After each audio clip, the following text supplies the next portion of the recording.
জনসংঘ থেকে জনতা দল হয়ে ভারতীয় জনতা পার্টি বিজেপি সেই হিসেবে পথ চলা ৭৫ বছরের। তবে ১৯৮০ সালে রাজনৈতিক দল হিসেবে আনুষ্ঠানিক যাত্রা শুরুর পর প্রথম নির্বাচনে দুটি আসন দিয়ে যাত্রা শুরু বিজেপির। সময়ের পরিক্রমায় এখন ভারতের সবচেয়ে বড় দল। পরপর টানা ৩ বার মসনদে বসার রেকর্ড গড়ল গেরুয়া শিবির।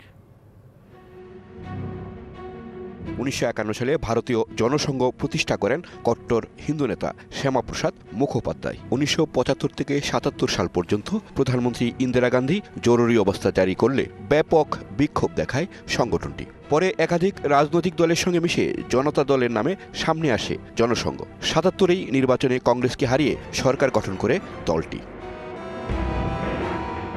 ১৯৮০ সালে জনতা দল হয়ে ভারতীয় জনতা পার্টি বা বিজেপি। তবে দলটির প্রায় সব গুরুত্বপূর্ণ নেতাই ছিলেন আগের জনসংঘের সদস্য।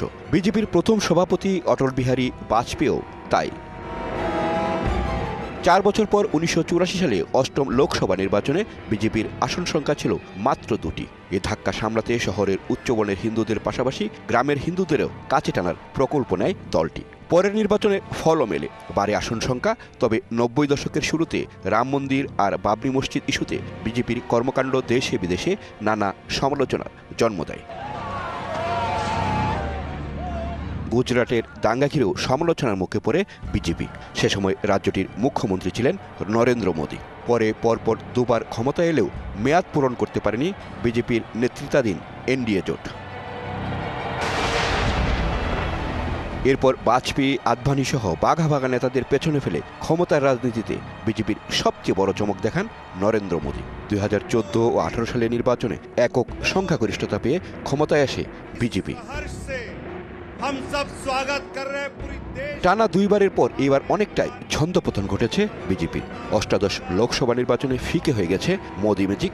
একক সংখ্যাগরিষ্ঠতা হারিয়ে গঠন করতে হয়েছে জোট সরকার।